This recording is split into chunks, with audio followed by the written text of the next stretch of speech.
What's going on, everybody? What's going on?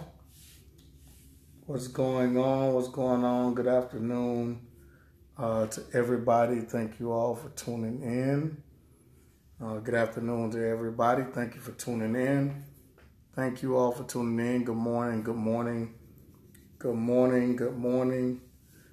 Good morning. Almost good afternoon. Almost good afternoon. Good morning and almost good afternoon. Shalom. To everyone out there, greetings to you all.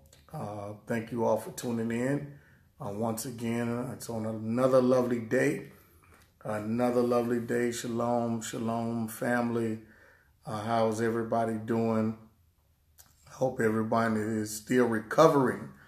I think a lot of people are still recovering from this past weekend. I know I am. I'm still recovering right now, just trying to just make sense of everything, just letting everything settle in and whatnot. And it's still I'm still on a high, shall I say. I know many of you saw the pictures and some of the video and things of that nature, and the video nor the pictures can do the justice of the experience of being amongst family in the environment, because just the fellowship and the love that everybody has received this weekend. I'm still on a spiritual high, and it's going to carry over until this weekend. I'll be in Akron, Ohio, and then that's going to be another spiritual high,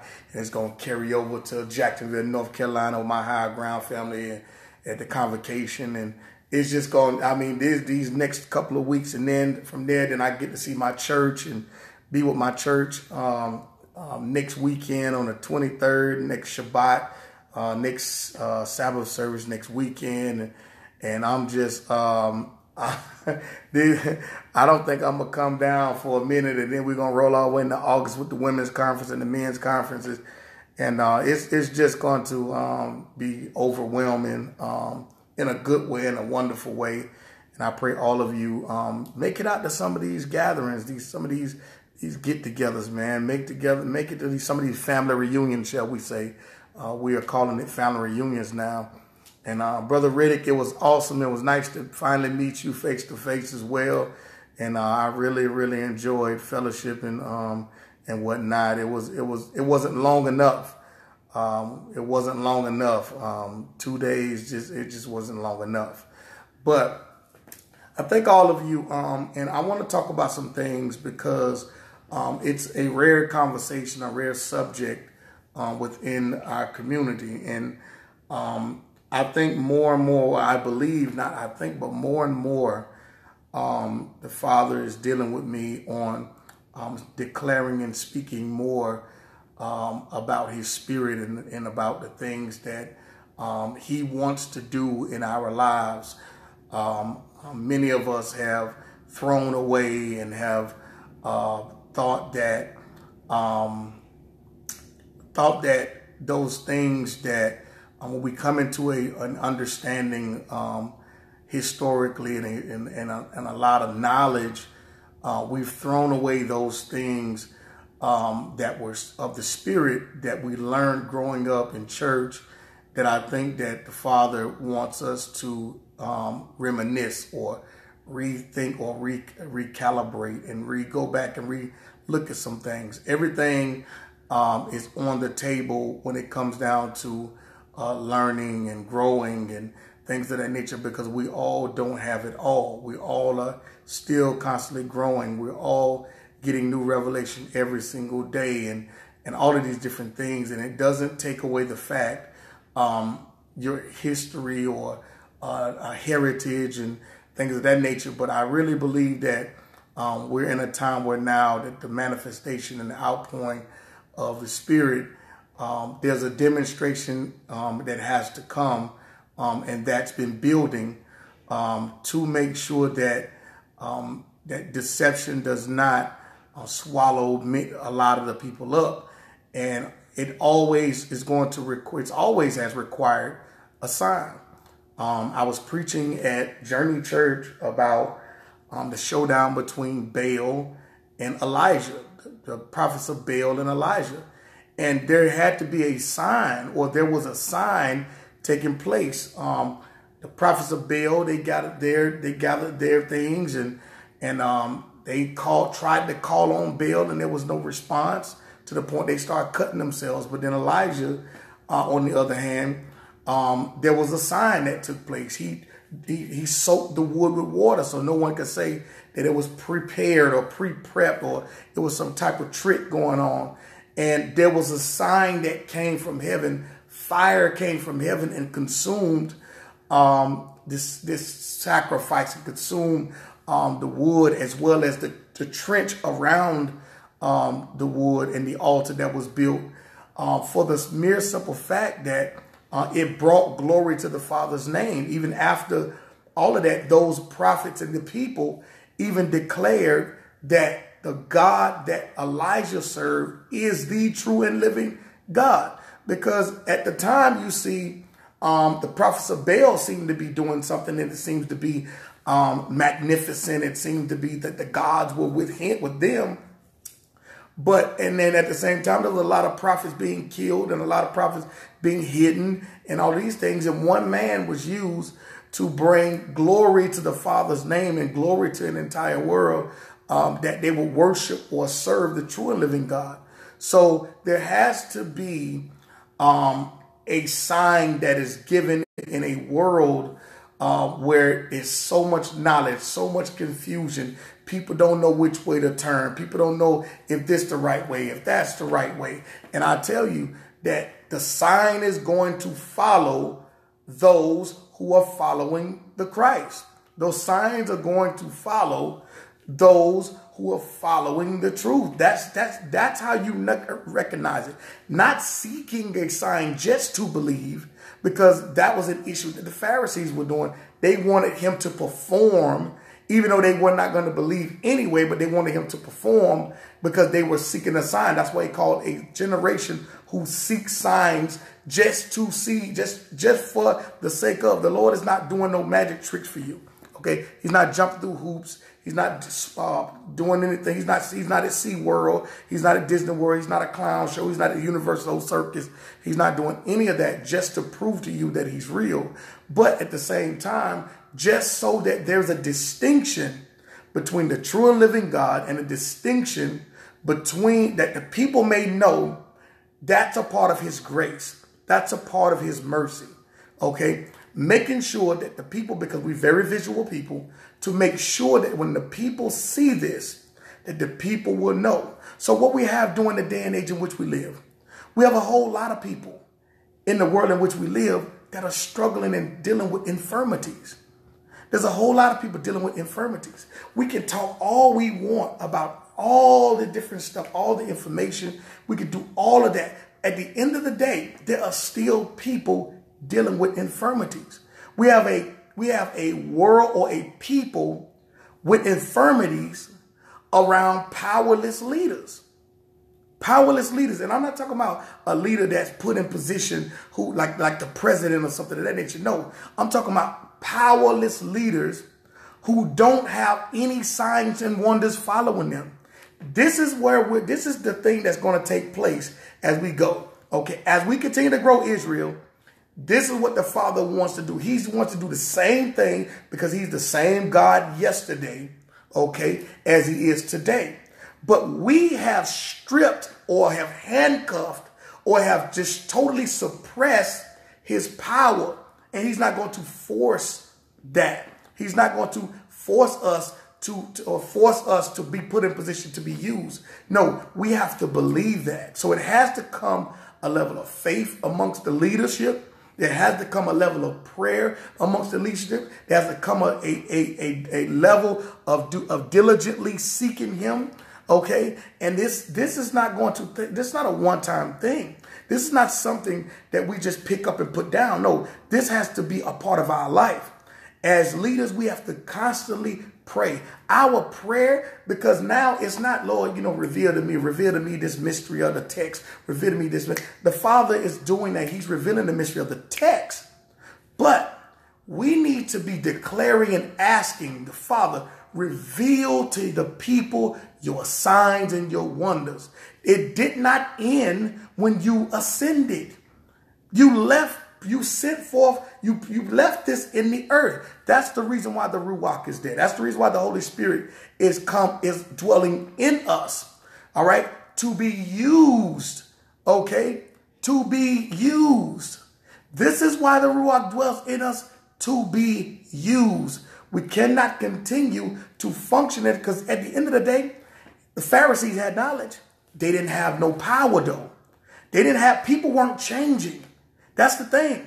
At the end of the day, regardless of your position or whatever, we have people who have infirmities. Now, what are you going to do about it? Then this is the question that I asked brothers at the conference. All right, and as a closing message, dealing with the body. What are you going to do about it?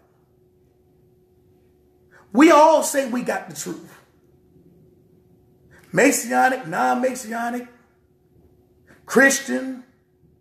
Everybody's saying they got the truth. But why are there still people around you with infirmities? Why is it? Where are your signs and wonders? Where are the signs that the Father is with you? Because knowledge ain't going to get it. Because everybody's growing in knowledge. The atheist growing in knowledge. The Christian growing in knowledge. The Hebrew growing in knowledge. Everybody is growing in knowledge. Every single person that says they got the truth. Everybody that says the Old Testament is done and not the way. Everybody saying that the New Testament is done and not the way. Everybody saying that the Old Testament is the only way. Everybody saying that the New Testament is the only way. And where is your, not just knowledge. We cannot continue to lean on that. That's why people are going, those who are leaders will constantly be deceived. There has to be signs. And if we take the Old Testament, the prophets had signs following them. So if you hold true to that, where is your demonstration? Where is the sign? Not only with the words that you declare out of your mouth, but where is the signs that follow you that people will know? I can go into the scriptures and I can see when Samuel came to town that the people trembled. Why? Because he had signs following him that the Most High was with him. Not just talk, not just posting on Facebook, not just forming how big your crew is and your group is. No, none of that. Because even Hasatan, even Satan got a crew. It's bigger than that. We have to get to a place to where we talk about Elijah. We talk about all these other prophets. At the end of the day, we talk about the disciples of Christ. We talk about the Pharisees. We talk about both of them. But what was the difference? What was the difference between the Hamashiach and everybody else that who so-called had the truth? It wasn't so much of the information. It wasn't so much of Christ just teaching. But he was teaching and he had demonstration and people were changing. How many people around you are changing? How many? How many people around you are changing? We can say, oh, it was your faith, but I can also show in the scriptures where other people had faith for that person. What about the one? What about the brother who they cut a hole in the roof of the house to lure him in just so he can get to the Messiah? It wasn't that the man who couldn't walk.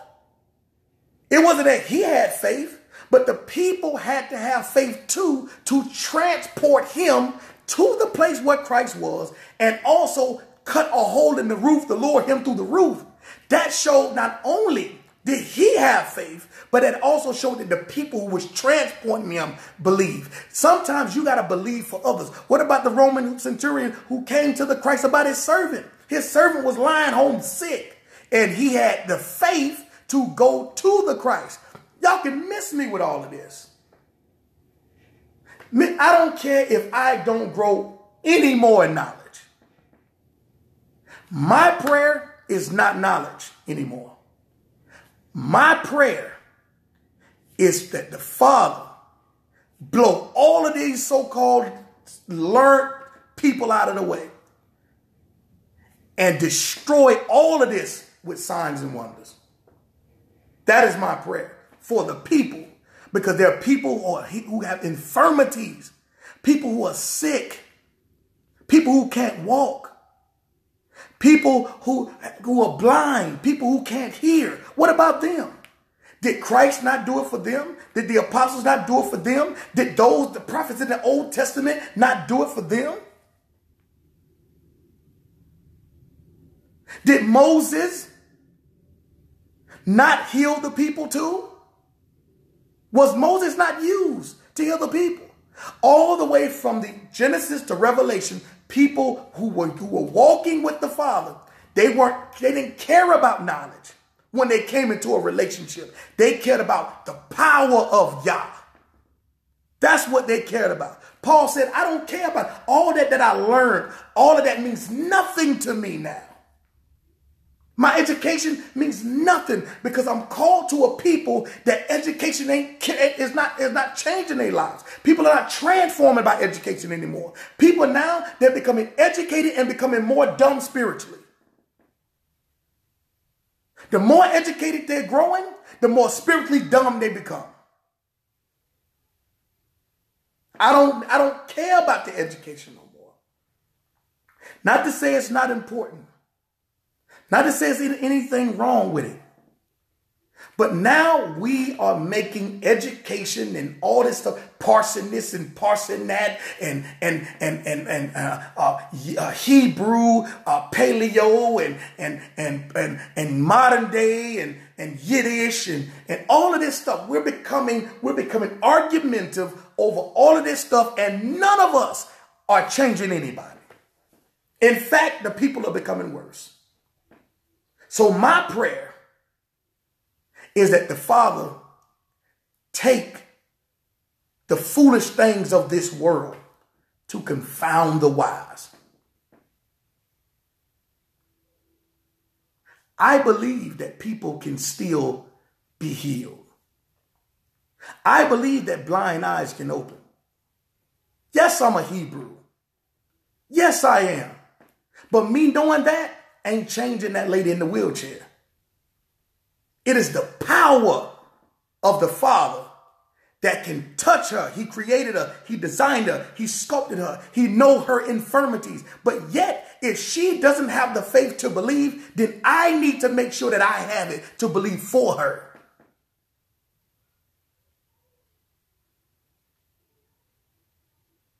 Don't just come to B.O.O.M wanting to know about feast days. Don't just come to B.O.O.M wanting to know about the transatlantic slave trade. If you don't want to know the power of the Most High, because that is what's going to help keep you. That is what's going to help keep you.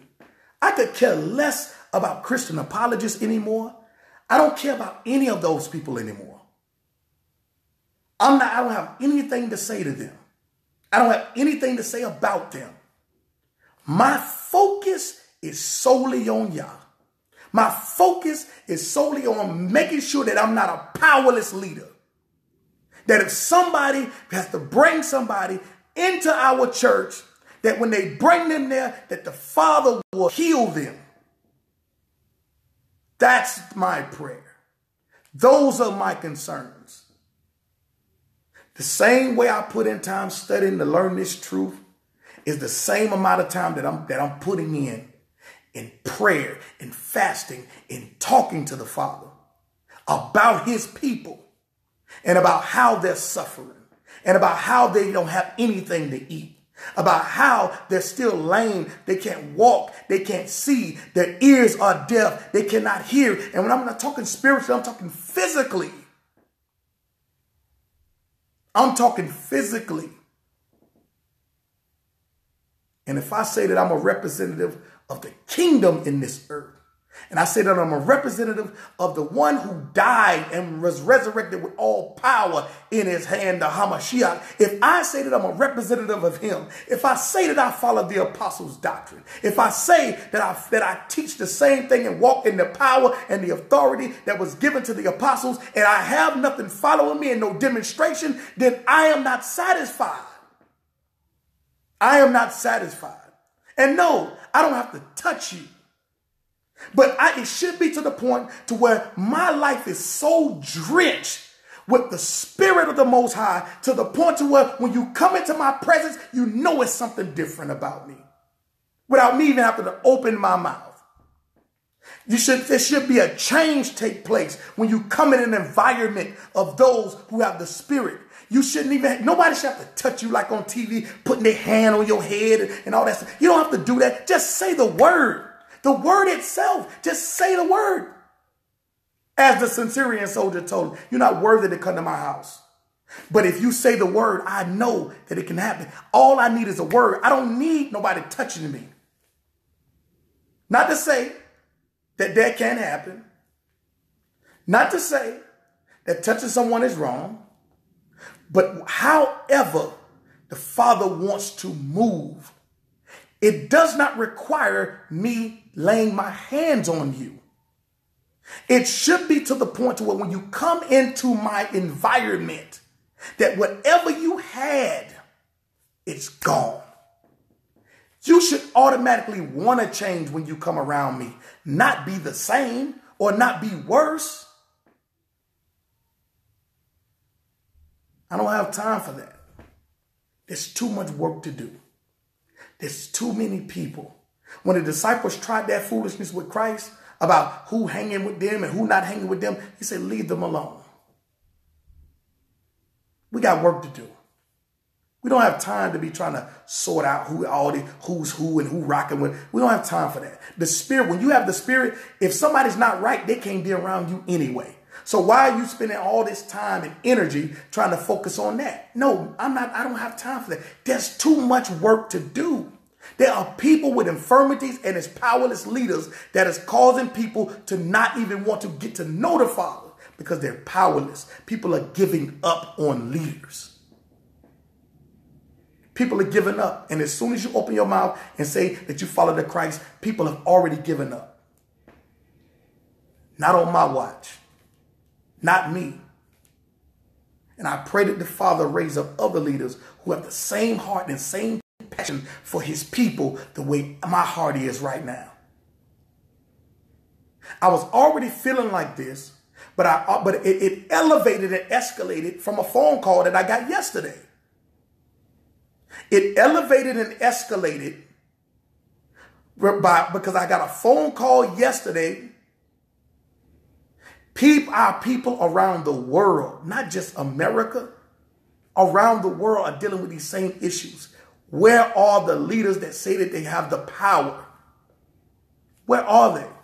Everybody don't have insurance to go to the doctor. So if you know that everybody don't have insurance, and because God can heal through the doctor too, but everybody don't have the capability or the accessibility to get to a doctor. And if they don't, then why can't you be used to bring change and healing in their life? Powerless leaders. People with infirmities. There has to be a change.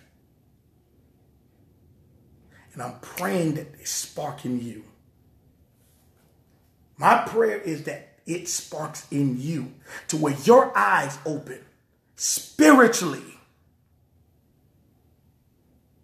They need their physical eyes open.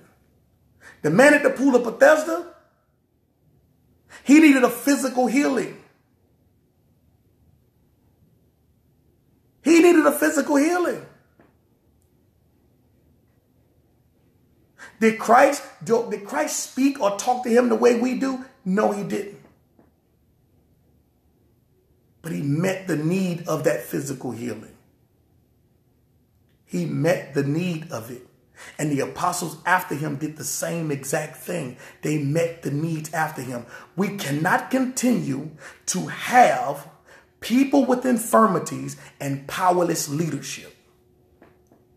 We can't continue to have that.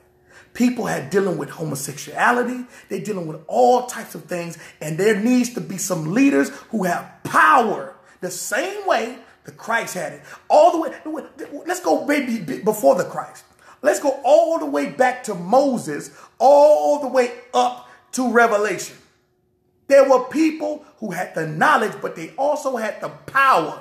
What about when Paul was preaching and the young lad fell and broke his neck? Paul had the knowledge and the intellect to teach. But when he saw that the brother broke his neck, the power and the demonstration and the sign of going out and touching his neck, and he got up, where's yours? You can't just have the intellect in the days where everybody is growing in knowledge. There has to be. That is what's going to separate the truth. There has to be a demonstration. There has to be signs and wonders. When Peter and all of them come walking into the city, what type of power that you have that even your shadow can heal people? What kind of power is that? When the last time have you seen power, signs, wonders, demonstration? We all can pull out books and catalogs and information, but where is the sign? Where is the wonders? Where is the demonstration? We believe in the apostles. We believe in Christ. We believe in all of these things, and yet they had the knowledge and they had the signs, the wonders, and the demonstration. Where is ours? No longer will we be able to say, because knowledge puffeth up, but the Spirit gives humility. The Spirit is what requires you to see and feel the pain of an individual that is blind. Do you know how many times that I cry inside when I am at the red light and I see some years ago when I was a kid, when I was a child years ago, 13, 12 years old, I would be at the red light in the car with my mother, and I see a man walking across the street with a cane. He's walking across the street, no walk dog. He has a cane. He's totally blind. And I asked my mother, why is that man like that? Can't Jesus heal him? And my mother told me, yes, baby, he can. From a child when I was 13, the pain that I felt when I was 13, 14 years old, the pain that I felt with seeing people in wheelchairs. And I always asked myself, even back then, Lord, why are they like that? Why are they like that? And that is, it's been with me ever since. Ever since. And now that I've grown into knowledge and now that I know who I am, it's becoming even more aggressive in me. And that's why I'm coming after it with you with everything that I have. And brothers and sisters, listen to me. And I want you to listen to me well. There will be. There already is. It just has to catch up in the realm. In the realm. Yes, my daughter Trinity, my wife is telling you right now, my daughter, she has the same thing. She cries literally. She literally cries. This ain't something that we making up. Our daughter literally boo-hoo cries when she see people with infirmities.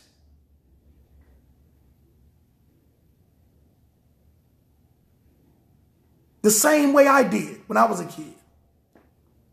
And I'm telling you right now, that's what's going to separate things coming up. It's already been spoken in the heavens. But because we live in time, it has to catch up. And the time is almost here. We're almost catching up with what the Lord has spoken in eternity. And I'm telling you, that's why I'm heralding this. That's why I'm declaring this to you. It's happening. It's coming. Don't be surprised. Don't be shocked. This is not something that I'm saying for my sake, but I'm telling you now before it happens so you don't be surprised. And the Father wants to use many of you to do this because that's what's going to separate everybody. That's what's going to separate the knowledge. People are not going to care how much knowledge you got when they start seeing demonstration. They're not going to care how much knowledge you got. They're not going to care how much knowledge you have when they start seeing demonstrations. You're not going to be able to woo them over with telling them about historical documents. When they start seeing signs and wonders, that's where the people are going to go. And then you can instill the knowledge into them. But when people are hurting, when people are dealing with infirmities, they don't need powerless leaders with information. They need powerful leaders that is connected to Yah. And it's coming, beloved. I'm telling you right now. I'm telling you right now. And so that's what you're going to be hearing. Because I have an obligation to prepare the people for what's coming. I have an obligation. I don't know about anybody else. I'm not concerned about what anybody else is going to be teaching. Me and in my house, I have to be obedient to what the Spirit of the Most High is saying to me concerning his concerns. Because he's heard the concerns of the people. He's heard the concerns of the people. He's heard the cries of the people. He's heard the wonder why of the people. He's heard the where you are, God, from the people. He's heard all of the indictments that's been coming to him by the people, and he's going to respond. Because his concerns are the same concerns that you have. The same concerns that you have are the same concerns that he has. And the reason why you have those concerns is because he's putting it in you to tell you that he's concerned. Because your feelings come from him. So when he feels a certain kind of way, he puts it into the beings of his people. And that's why we aren't playing with this anymore. And that's why it's going to be a demonstration. That's why it's going to be a demonstration. Mark chapter number 5. Mark chapter number 5 and verse number 25. And a certain woman which had an issue of blood 12 years. An issue of blood 12 years. And had suffered many things of many physicians. Brothers and sisters, there's some people that the doctor cannot help. There's certain medications that will never be invented to deal with certain things, certain issues. So there has to be a power greater than the doctor and medication. Some people the Lord is going to heal through medicine. Because we can't take that off the table, because the knowledge that man has and the wisdom that comes from man, okay, can also help people. But there also is some things in the earth that medicine cannot cure. That's where a powerful leader steps in. That's when someone with an infirmity who's been to the doctor, who's been dealing with all of these issues and have become hopeless. This sister was hopeless.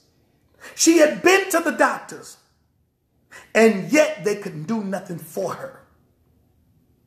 But yet it took her 12 years for her breakthrough to come through. But guess what? Notice, she did not die. Why? Because the promise of God kept her alive.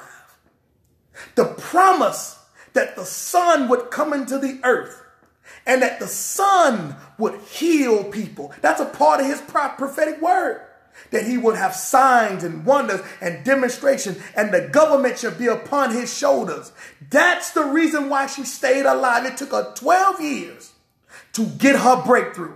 Why? She didn't give up and she didn't give in, because it was the promises of God that he would send his Son to keep her alive until that day when she came up on the promise. That was her appointment. She went through all of the things, everything she went through. The doctors kept her preserved, but she needed a healing. She needed a miracle. She went through the process. God used the doctors to keep her alive so she can get to her breakthrough. And her breakthrough came by the true and living Son, the resurrected one, the one who has all power in his hand. She got her blessing. She got her blessing. She got her deliverance. And had suffered many things of many physicians, and had sent all that she had. She had given everything that she had, and was nothing bettered, but rather grew worse. She gave all that she had. She put all her trust in the doctors, and she only got worse. The Lord preserved her even when things got worse. Some of you, it may seem as though things are getting worse for you, but you're still here. It's because Yah has provided for you and have kept you, because he's keeping you, because he has an appointed date. He has a date and time circled on the calendar for your deliverance, and he's preserving you until that time. And it may seem as though things are getting worse all around you, but even in the midst of the storm, he's preserving you. And if he's preserving you, that means he has something for you. He has not forsaken you. I speak against any mindset that the Father has forsaken you. For he has not forsaken you, but he has kept you. You have the gift of life. You have breath still in your body. He's preserving you and keeping you. Yeah, it may hurt. Yeah, you may have sickle cell. Yeah, you may have cancer. Yeah, you may be dealing with AIDS. Yeah, you may be dealing with all types of manner of things, but you're still here. Why? It's because he's preserved you. Because he's preserved you. Because he's preserved you for your deliverance. That's why you're still here. He has not allowed it to take you out of here. He has not allowed it to take you out of here.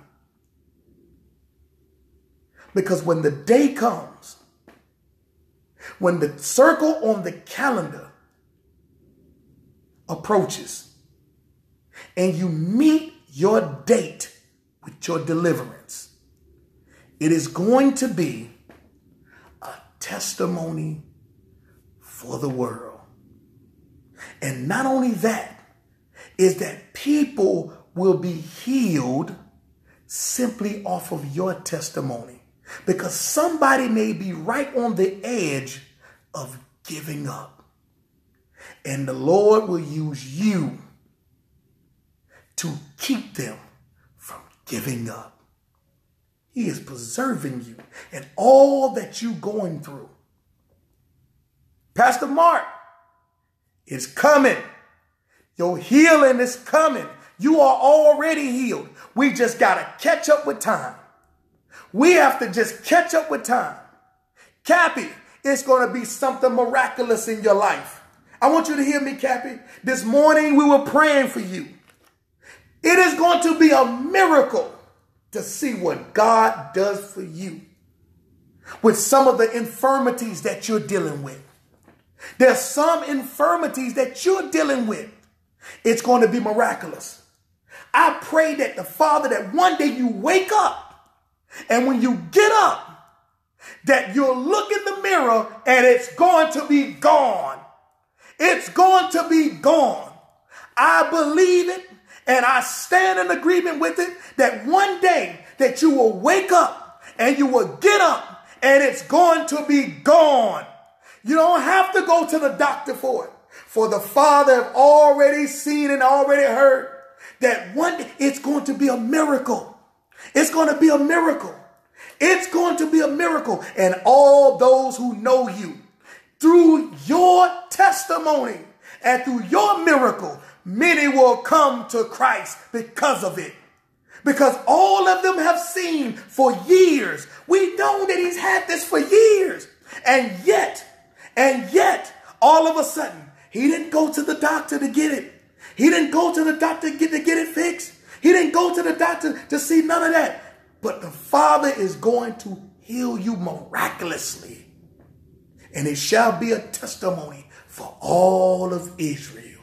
For all of Israel that is connected to you. It is going to be a testimony. Y'all think the Father is not playing. He's heard your cries. He's heard your infirmities. He's seen your infirmities, and he knows, and he's allowing it to get to the point because he's gathering the doubters and he's gathering the people. So that way, when it happens and when it takes place, that it will be miraculous. It's going to be miraculous. This is what the Father is doing. He's setting up a showdown for doubters. He's setting up a showdown for doubters.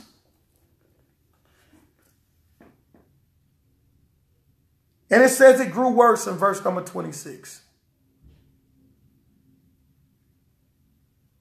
When she had heard of Yahushua, came in the press behind and touched his garment. She had given up. She had given up on everything. She had given up her money. She's lost faith in the doctors. Her only and last source of hope lies in a man that the crowd is around. Her last hope. Her last hope. Sometimes it seems as though we get right to the edge of hopelessness. As my grandmother used to say, and many of your grandmothers used to say, he may not come when you want him, but he's always on time. We get to the edge of hopelessness where we can't see any other options. And the Lord loved to have it as such, because he doesn't share his glory with anybody, not even with the doctors. And we get to that last step of hope to where we're almost about to walk off the cliff. She's hopeless. There is no hope. All of her finances are gone. Every time she goes to a doctor, it's gotten worse. Crowds of people following the Messiah. Some are following because they're just groupies. Others are following because they want to try to catch him up and prove he's a heretic and a false teacher and he's not of the Father. And there were others who followed. merely because they believed in him. But we see that she was hopeless. I can imagine her having to try to fight through a crowd. I can imagine the pain that she felt. I can imagine she probably still, she had issues with blood. I can imagine that some people are probably saying, get out of here, go clean yourself off. I can imagine that some people did not want to be around her and probably was pushing her, trying to get her away from them because of her infirmity. She has to fight through all of this just to get to the man.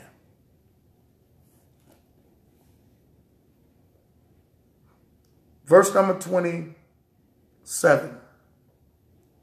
When she had heard of Yahushua come in, pressed behind and touched his garment, for she said, if I may touch but his clothes, I shall be whole. I don't care what the report of the doctor say. I don't care what the report of your husband or your wife or your children or anybody around you say. You keep declaring that you're healed. You keep declaring it. And sometimes you have to declare it to yourself. Sometimes you have to encourage yourself. And sometimes you have to just talk to God about it. And say, I know I'm healed. And when you walk around as though you are. Don't walk around as though you're getting there, but walk around as though you are. Look at what it says. She says, if I may touch but his clothes, I shall be. If I could just touch his clothes or the hem of his garment or just a little portion, I can imagine the crowd and everybody's hugging on him and grabbing him and trying to get a piece of him. And she says, I don't need to hug him. I don't need to grab his body or pull him. No, I don't need any. I just need to get just close enough in arm's reach that I just can gently scrape him. Because it's not how much or how close you get to him, but is if do you believe that once you get close enough to him that you can be changed? That's why I tell brothers and sisters, just keep what you know until you grow. If you can get just a little, just accept him. Start with first accepting him. All the other things will work itself out. But just start with just accepting him and walking towards the direction of him. If you could just walk towards the direction, everything else will start working out. Just get close enough. So I don't need to be up on him. Everybody else want to hug him and everybody else want to get to know him and sit down and talk. I don't need to talk to him. I don't need to have a full conversation. I don't need to get that. All I need to do is just get close enough that I may just scrape a little of him. Why? Because if you have faith as small as a mustard seed, that you can tell this mountain in your life to be removed. She had faith of a mustard seed. Her touch was as small as a mustard seed. She probably got an inch close to him, enough just to scrape her fingernails. And immediately her faith with the small portion of how she touched him, the faith of the small portion of her touch magnified and became as big as a mountain and removed it. So the giant that was in her life was taken out by just a portion of his power. Just a portion. Just a little bit. Because all you need is just a small bit of faith. The Lord ain't even asking you to have a mountain-sized faith. He's asking you to have a grain of salt faith. Just a grain, just a little grit, one little small grit of faith. And he says, that's enough for me to work with. That's enough for me to work with. All you got to do is give y'all something to work with. That's right, Sister Koya. All you have to do is give him something to work. He's looking just for something to, just give me something to work with. You give me something to work with, and I will turn your life upside down. I will bless you in abundance. I will heal your body if you just give me just a small portion. Just a small portion of just believing in me. Verse number 29. And straightway the fountain of her blood was dried up, and she felt in her body that she was healed of the plague. You see that? She felt it. She felt it in her body as the process began. But the process started by her believing. The process kicked off by her believing. And once she got close to him and she touched him, her belief and her touch of him caused her to be healed. And that's what he wants to do in your life. Verse number 30. And Yahushua, immediately knowing in himself that virtue had gone out of him, turned about in the press and said, who touched my clothes? Ooh, listen now. Y'all listen to this. Out of all the people touching him, out of all the people around him, he noticed that the person with the size of a mustard seed faith drew power from out of him. It wasn't that he was angry about it, but he wanted to declare to whoever it was what activated the faith or what activated the healing. He wanted to tell her how she got healed. And that way she could tell others, because knowing how she got healed will be the key to her helping others get healed through her faith. That's why he wanted to tell her. He wanted to tell her that you have more power in you that you know. All you have to do to activate that power, you have to just believe and get next to the one who holds the power. That's what he wanted to teach her, so she can teach others. Let's keep reading. Verse number 30. All right. He said, who touched my clothes? And his disciples said unto him, thou seest the multitude throng thee, and sayest thou who touched me? So it was so many people touching him. I need y'all to hear this. I need y'all to hear this. It was so many people touching him, but it was something different about who touched him. I hope y'all catch this. It was so many people touching him, but it was a difference when somebody touched him.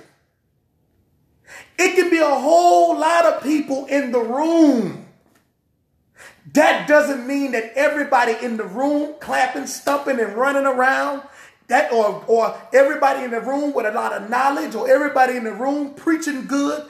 That doesn't mean that they have what it takes to activate the Spirit of God into people's lives. It doesn't matter how big the crowd. The crowd does not cause God to respond. The crowd. doesn't cause him to respond. It was the faith. And it wasn't great faith. It was small faith. That out of all the people touching him, he wanted to know who touched me. Even though people touching him. People pulling on him, hanging all over his arms. He walking with the people. But it was something different about this touch. Because this particular individual believed before they touched him. Believed before they saw the miracles. Remember, there were crowds already following him. There are crowds of people following the Christ. And many of the people followed him all day. But she didn't follow him all day. She didn't get a chance to see the miracles that other people saw. But yet she believed to the point to where she had no other options but to get to him. Her faith and not seeing it, but her belief that it could happen. All I got to do is just get close enough to him to touch him. Everybody else saw the miracles and they didn't believe. She didn't see the miracles and yet she believed. So therefore there was a difference of when she touched him and when everybody else touched him. He knew that the person that touched me wasn't a part of the crowd. Even though she was walking with the crowd and amongst the crowd, he knew that she was not or a part of the crowd. Because let me tell y'all something. When you believe on such a level and you believe that all I got to do is get to him, when you have your life lined up after him, I don't care how many people in the crowd. I don't care how many scholars in the crowd. I don't care how many people in the crowd that got followers. It does not matter. When you come in the midst of the crowd and you open your mouth, people are going to know the difference between the spirit in you and in the spirit of everybody else. They're going to know the difference. And you don't have to be a great intellectual. You don't have to say big words and talk all this talk and all this other stuff. You don't have to have thousands of degrees and all this other stuff going on. When you open your mouth and when the spirit is with you, people are going to know, wait a minute, you got a panel of 10 people. 9 of them got doctorate degrees. Only one of them never been to a school, don't have no doctorate degree, but they've been to the school of the kingdom.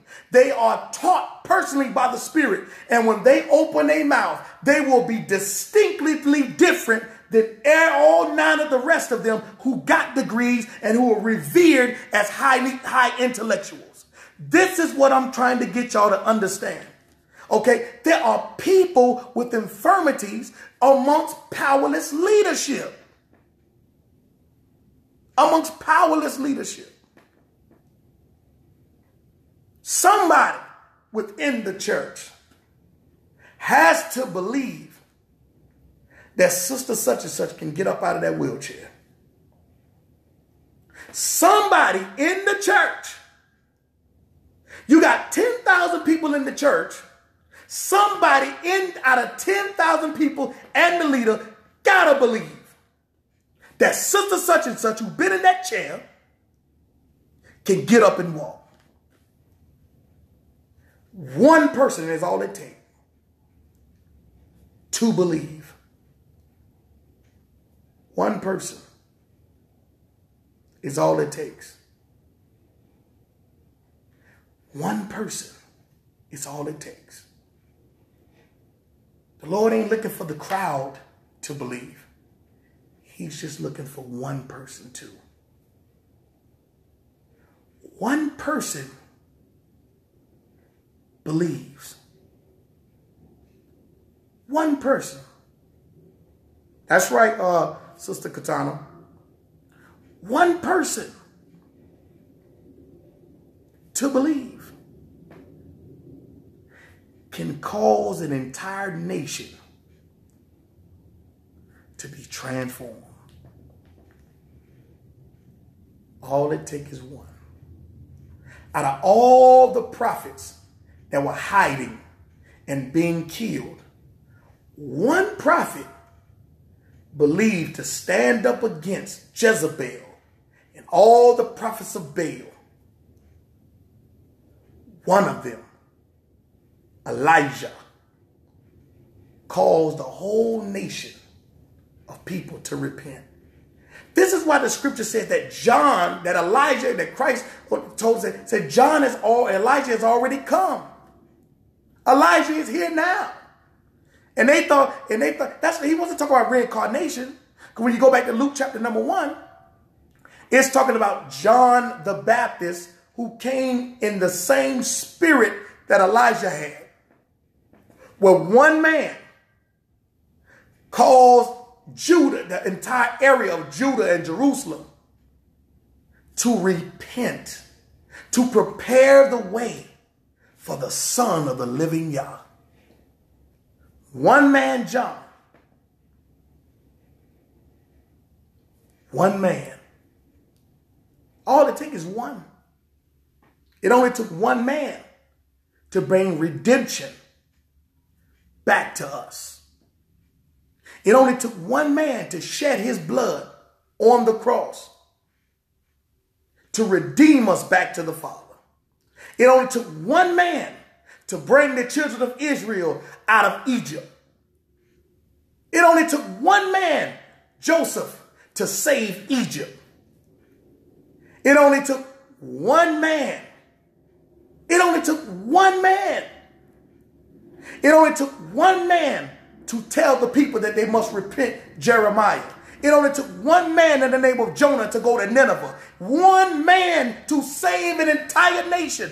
If one man would believe, we don't have to worry about having the infirmities of the people. But people will be healed. It only took one man. And all it takes in the day and age in which we live, it takes one Hebrew to believe in the power of the Most High God. And people can be changed. One is all it takes. Is there one of you out there that will believe that your family can be redeemed?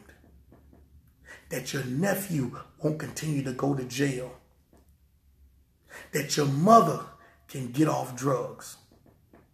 That your daughter will change and deny her lifestyle that is contrary to the Father? Will there be one of you? Will there be one of you? The Most High is asking, will one of you step up, yield yourself totally to me, stop denying and fighting my spirit, because I want to use you to change your whole family. I want to use you to change your whole department on your job. I want to use you. I want to use you. Will there be one? Will there be one of you that will become a powerful leader in the midst of the people who have infirmities? Will there be one? Who touched me? Verse 31. His disciples said, all these people, why you ask who touched me? And he looked around about to see her that had done this thing. But the woman, fearing and trembling, knowing what was done in her, came and fell down before him and told him all the truth. The fear wasn't a fear of being in trouble or being scorned or beaten, but it was a fear of the power that she had felt. That this man, that this level of power that I felt could only be from Yah. It was a fear of reverence. Fear is the beginning of wisdom. Not a fear of natural man fear, but a righteous fear. a yielding of oneself, submitting oneself to this power. She didn't have fear getting to him, but she had fear after she touched him because she knew it was something different that she had never felt before. Now, many in today's time would tell you or tell her, you're not feeling any power, you're just being emotional. Many would come around, negative voices would come after the deliverance to tell you that what you felt was emotion. What you felt was not real. The feeling that you feel when you're in service, that feeling that causes you to suppress, to sit down on your hands, the fear that causes you when you want to rise, when the Spirit is is telling you in your spirit, man, is wanting to rise up and glorify Yah. The negative voice within tells you, or the carnal voice tells you, don't do it because people are going to look at you and think that you're crazy. Don't do it. We don't do that over here. Don't do it. That's an emotion that you learned from Christianity. Don't do it. And I'm telling you right now that everybody in the scriptures, they rejoiced. They submitted themselves. They lift up holy hands when they felt the power of Yah come into their lives. And yet we have taken and have become Pharisees. Now we don't want to give the Father his due diligence because we're afraid of what somebody next to us is going to think or going to say. And the Father is saying, no, give me what's due to me. The feeling that is in you is my spirit that I'm trying to communicate and connect to you.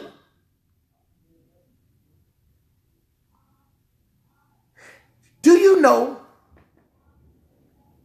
that if you yield yourself and you rejoice, do you know how many chains and breakthroughs will start to begin to happen in your life? It's a whole lot of people not rejoicing. It's a whole lot of people don't have breakthroughs because they're afraid to rejoice. And the Father will not allow that. How can I perform in your life when you're scared to give me praise? How can I perform in your life when you're afraid to stand before men and give me praise? How can I do that?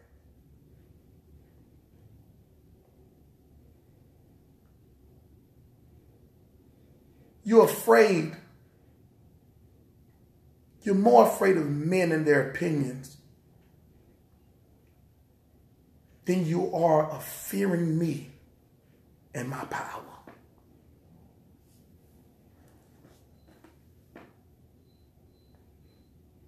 If you're fearing men, that's unrighteous. Because if you fear men enough not to give the Father praise, you will fear man enough to deny him when it comes down to your very life. When it comes down to your very life, you will deny the Christ in the fear of man.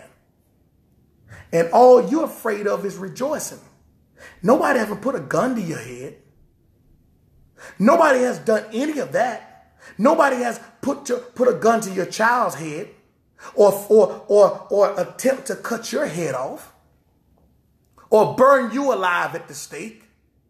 But you're afraid to rejoice and honor the Most High by just standing up and giving him his praise.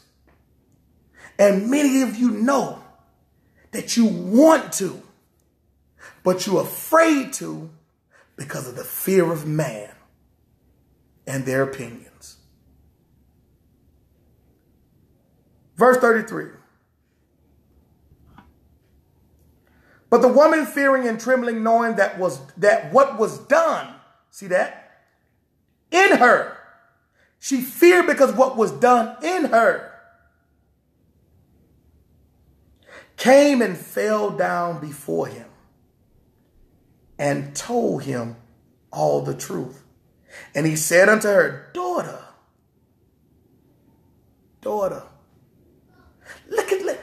I really need people to pay attention to how Christ communicates to the people. It's liberation just simply in his conversation. Oh. Just simply in his conversation. His words and how he speaks and talks to those who are sinners brings liberation to them. And he hadn't even done anything. He hadn't even told them to be healed. Just simply his conversation brings liberation. Listen to how he communicates with her. See, when I'm studying the scriptures, I'm not, the miracles and all of those things are elementary things of him. I want to know what is it that he says and how he said it, which brought liberation to people, warning them to change. Wanting them to change. Listen to what he says to her. He says, daughter. That is an intimate saying. That is an intimate saying of a father who cares about his children. He says, daughter. I can just imagine hearing the tone of how he said it. His focus is totally on her, even though the crowd is around. Even though there's a crowd, because when he stops, the crowd stops. When he stops talking, the crowd is listening. When he talks, the crowd is listening.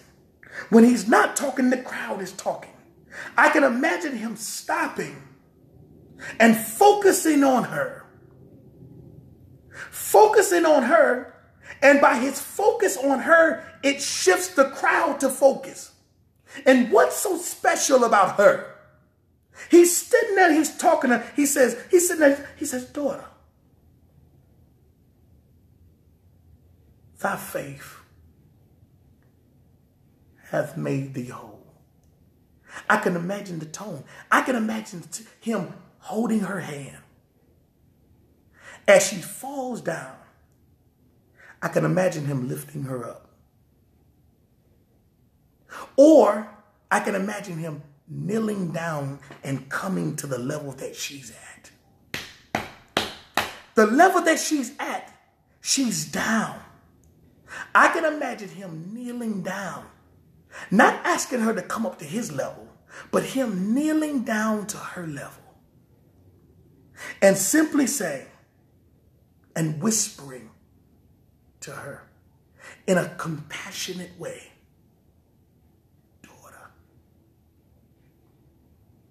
thy faith hath made thee whole. Go in peace and be whole of thy plague. It didn't require him to say a whole lot. You can say a lot of great things. Sometimes the least things said are the most powerful and most liberating things that can be brought into a person's life. Sometimes we want to spend hours talking to people and hours of trying to convince them to believe. He simply gave her the ingredient to her healing, and then he sent her on her way. He didn't have to convince her to believe. He didn't have to convince any of that, because once she believed already, and he gave her the ingredient to what happened, how she got whole. And then he said, go in peace. Go in peace and be whole. Notice he didn't say anything about her sin. See, there's times when people have issues and infirmities because of sin. There's some people who have done something which brought that on to them. And there's others who are born with issues. There's some people who are born blind. Some people were born deaf. Some people were born with infirmities, sickle cell and AIDS, and some people were born with, they come out of the womb with these things. He didn't talk about her sin like he did others. He didn't talk about her sin. He didn't say, go sin no more. Because this disease or this plague that she had didn't come from an act of sin or her doing something to get it. But it's simply, he said, daughter, thy faith hath made thee whole. Go in peace and be whole of thy plague. While he yet spake, there came the rulers. Here's a woman with an infirmity. Here's a powerful leader in the Hamashiach. Now here comes the powerless leaders who has never done anything for anybody, but yet they want to be known as great. They want to be known by the people as being the ones with all the knowledge and all the scholarship and people to bow down to them.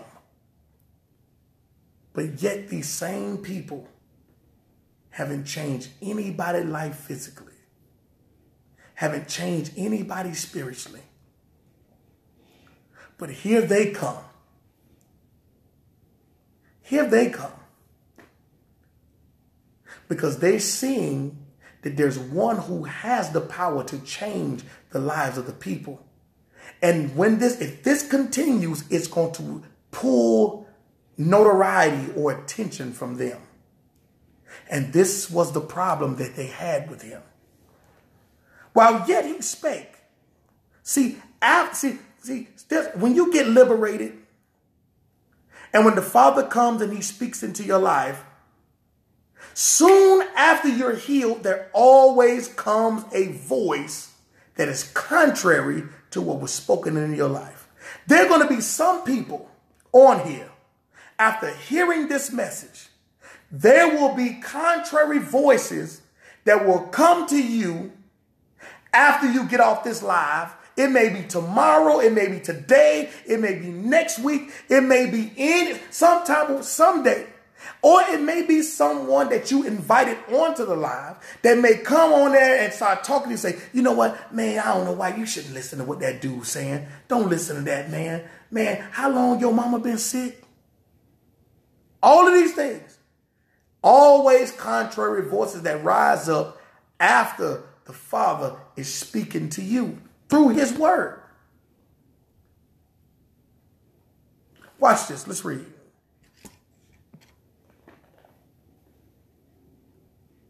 While yet he spake, there came from the rulers of the synagogues house certain which said, thy daughter is dead.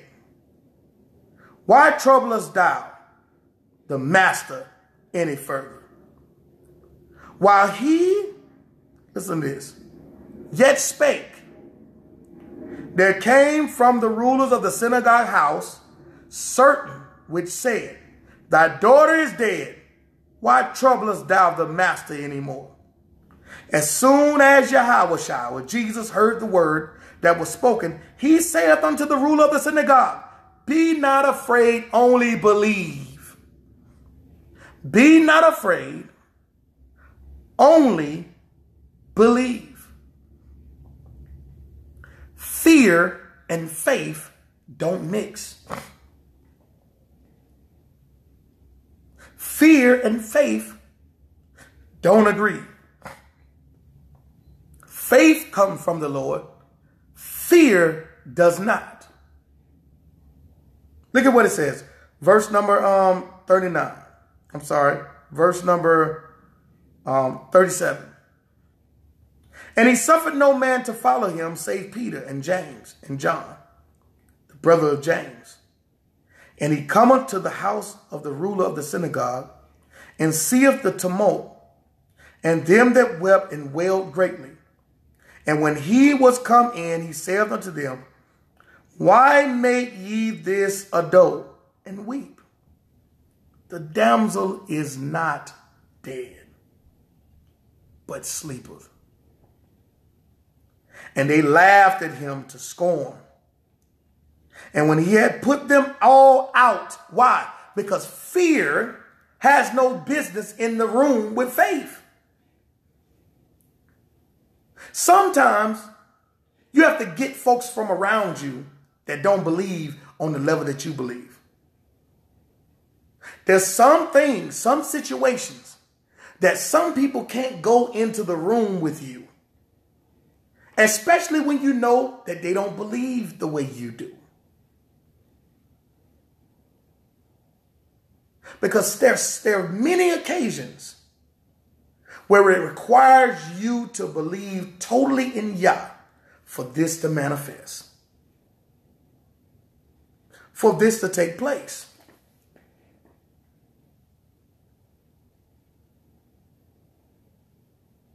Verse 40. And they laughed him to scorn, but when he had put them all out, he taketh the father and the mother of the damsel, and them that were with him, and entereth in where the damsel was lying.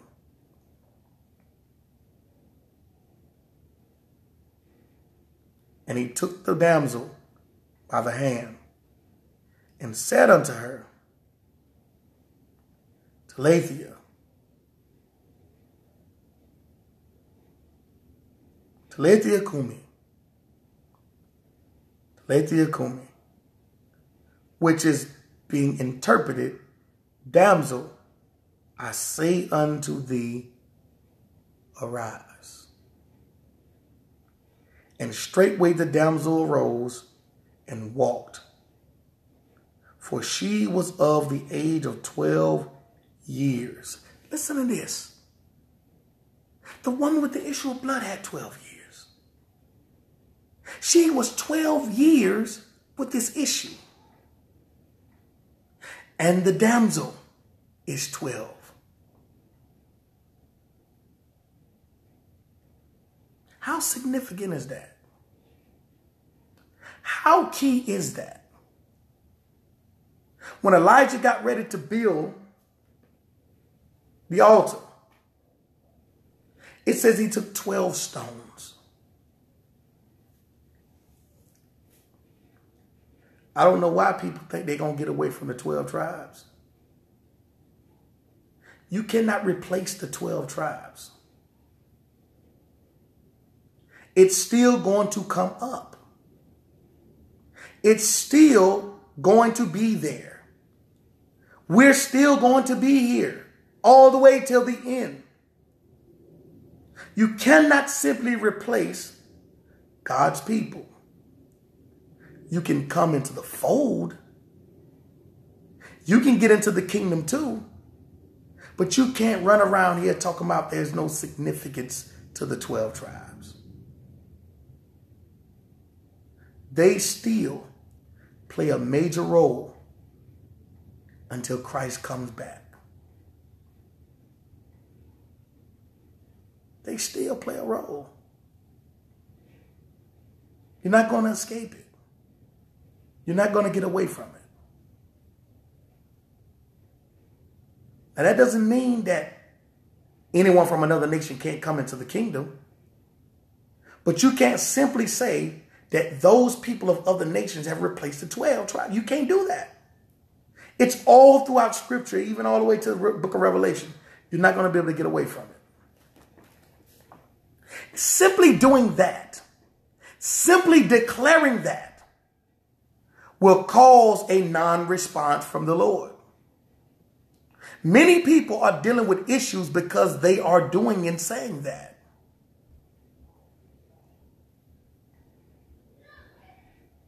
Can't do that. You can't do that. She was 12 years, and they were astonished with a great astonishment. But now look at the Christ. Look at what he says after he's done all this. Look what he says.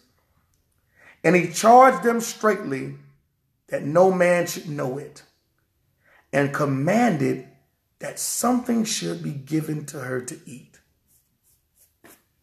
Here's the Son of the Most High. He's humble. He's not trying to draw attention to himself, but he's come to bring glory to the Father, that the Father may be glorified. Now, how many of you would want to broadcast and want to be great and want people to know that you did this?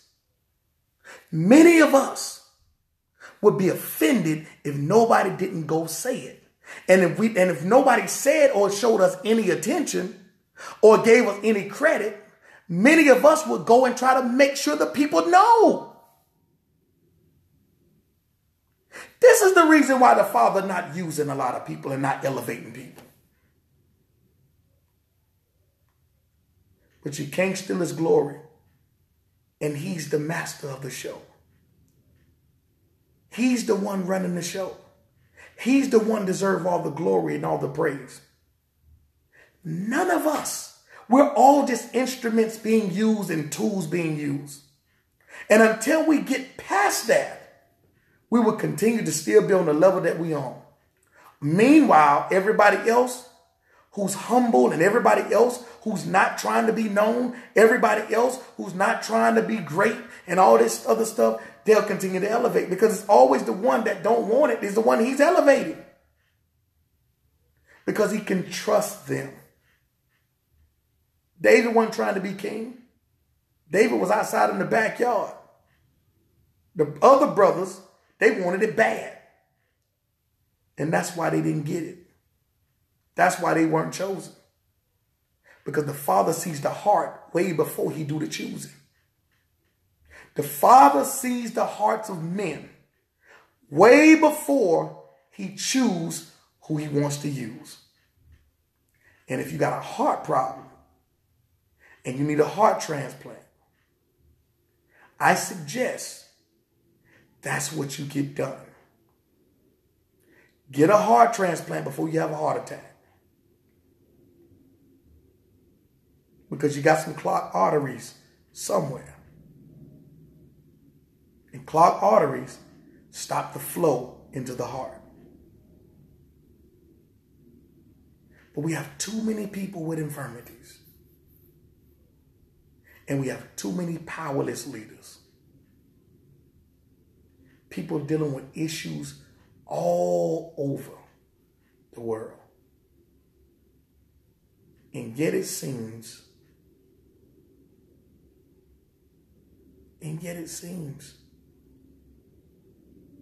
that nothing is changing.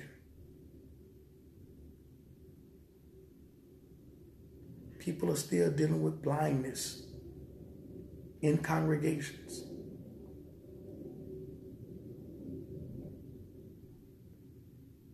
I pray that you cannot eat without eating from the word of Yah. For man should not live by bread alone, but every word that proceedeth out of the mouth of Yah. Every word, from the written to the voice speaking into your being. The Father speaks here. This is the first place that you learn his voice. But he also speaks here. And if you don't know his voice here, you will misinterpret his voice here. And you'll begin to follow other voices here. I pray that you cannot drink without drinking from the living waters that flows from Christ.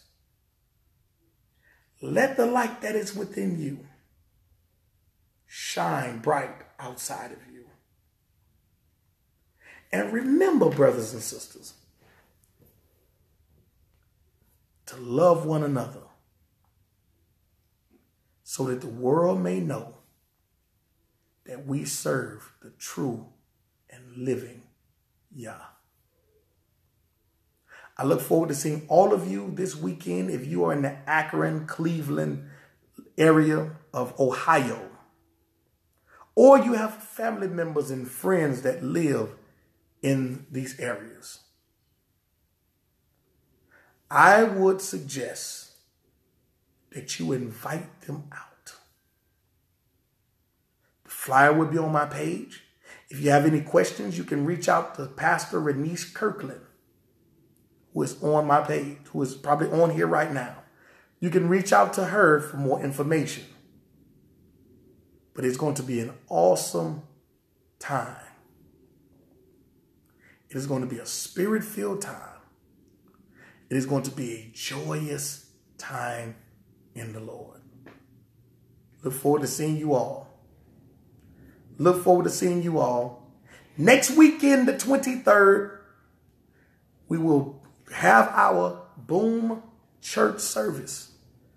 This month has been busy for B.O.O.M. We've had different events and things of that nature. But next weekend on the 23rd, we will have an awesome service for Believers of One Messiah Church, Jacksonville, Florida, 1418 Van Buren Street.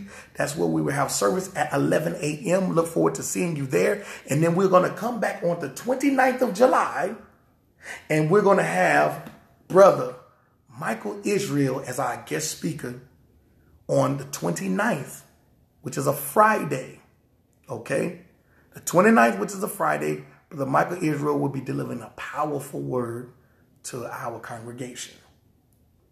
And then on the 30th, the next day, I will be teaching a powerful lesson on identity at Embassy Fellowship in Jacksonville, Florida.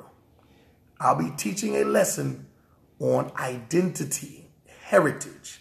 I will be using my DNA and everything else and historical information and documents and scripture to show you who came on the ships to America and throughout the four corners of the earth. I love all of y'all with the love of Christ. I will definitely upload this to YouTube, my YouTube channel. If you don't have it, search It's Majors and the number 1. That's ITS MAJORS 1. *1. Okay, that's ITS MAJORS 1. Please subscribe to that. We're having church service next Saturday on the 23rd in Jacksonville, Florida at B.O.O.M. Excuse me. Then on the 29th, Friday night, we're having service, a Friday night empowerment night. Whenever we have our Friday night services, it's an empowerment night. We have guest speaker Michael Israel, okay, from Spiritual Combat. He's on here right now. He'll be speaking and delivering a powerful message. And then on the 30th, the next day, on that Saturday, we will be heading B.O.O.M.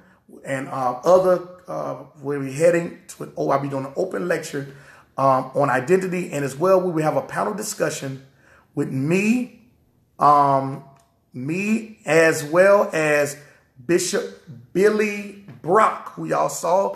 I was on the balance. He was at the balance as well. He was on the panel discussion at James 1 and 1. He will be here. That's my wife's cousin, and he's a part of the family. So he's going to be there. We're going to be talking about some comedic stuff as well. So it's going to be awesome. And a big shout out to Anthony, our brother Anthony Smith, DJ Trust, who DJ'd at the James 1 and 1. He is the organizer of the identity event at Embassy Fellowship. All right, where he attends church. So it's going to be awesome. Well, the dates, let me give you the dates again. Okay, this coming Saturday, we will be in Akron, Ohio. Okay, at Kimmy, Kingdom Embassy Ministry International with Pastor Renice Kirkland. Okay, we will be there on the 23rd. This coming weekend in Akron, Ohio. Then next Saturday, okay, we will have church service. Next Saturday, the 23rd, all right? We will have B.O.O.M. church service next Saturday, the 23rd, all right? Then on the 29th, we will have B.O.O.M. Empowerment Night on Friday, the 29th. I hope I'm saying this date right. The 29th, all right? The last Friday in